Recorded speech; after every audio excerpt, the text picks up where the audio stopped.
avance le camion. Ça va. Le camion, ouais. Non, mais faut que j'enlève. Allez.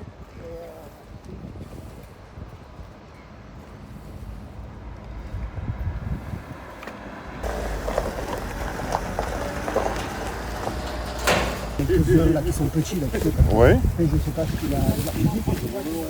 Ici, on est sur le site de Rassuin, donc sur la commune de Istres.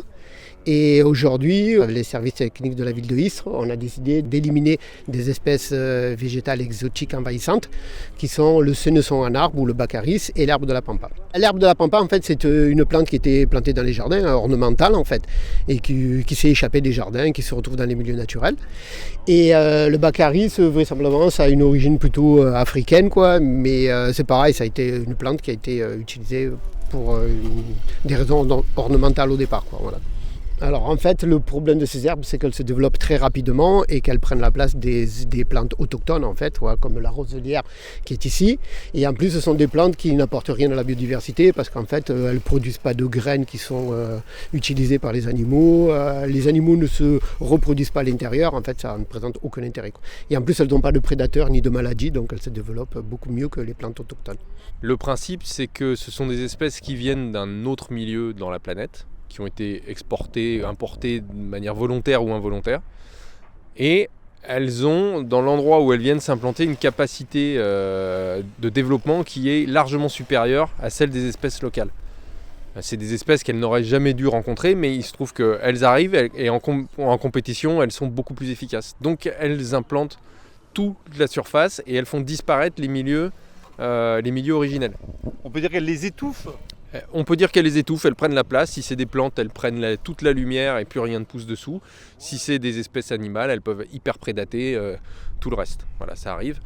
C'est pas concentré que sur les zones humides. En fait, c'est un problème planétaire puisque les espèces exotiques envahissantes ont été identifiées comme la 2e ou 3e cause d'érosion de la biodiversité à l'échelle de la planète. Donc c'est une vraie problématique mondiale. Aujourd'hui, on avait une mini-pelle, un tractopelle, un broyeur et 5-6 personnes qui étaient dédiées à ce coup de poing pour pouvoir œuvrer conjointement, avec une volonté forte de la mairie de pouvoir entretenir et veiller à nos espaces naturels.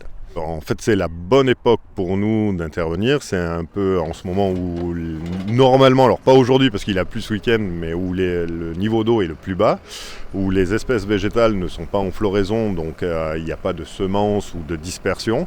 Et donc, en hiver ou en automne, c'est la période sur laquelle il faut intervenir.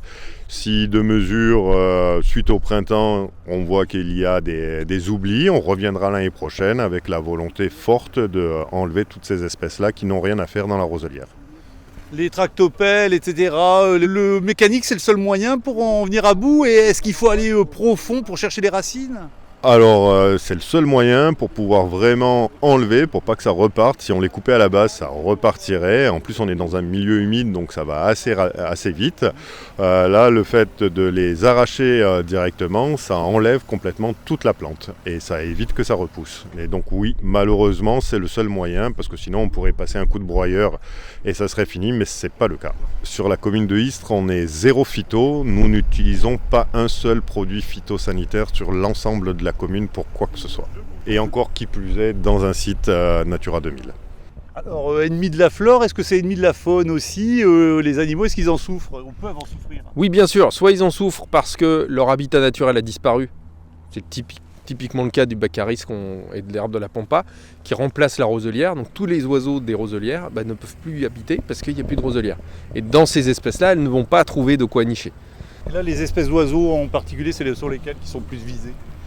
Par exemple, le plus gros enjeu de ce site, c'est un petit héron qui s'appelle le blongios nain, qui est un petit héron qui est grand comme ça, qui fait partie des espèces pour lesquelles le site Natura 2000 a été désigné. Et ce petit héron, en fait, il y a un couple qui niche à l'endroit exactement où ces espèces exotiques sont en train de pousser. Et ils sont en train de remplacer son habitat, qui est normalement de la roselière avec un peu d'aulne, des saules. Voilà. C'est son habitat typique. Si on n'empêche pas les baccharis et l'herbe de la pampa de tout envahir et de remplacer cet habitat, le blongios ne pourra plus s'y installer. Et on va perdre le plus gros enjeu oiseau du site.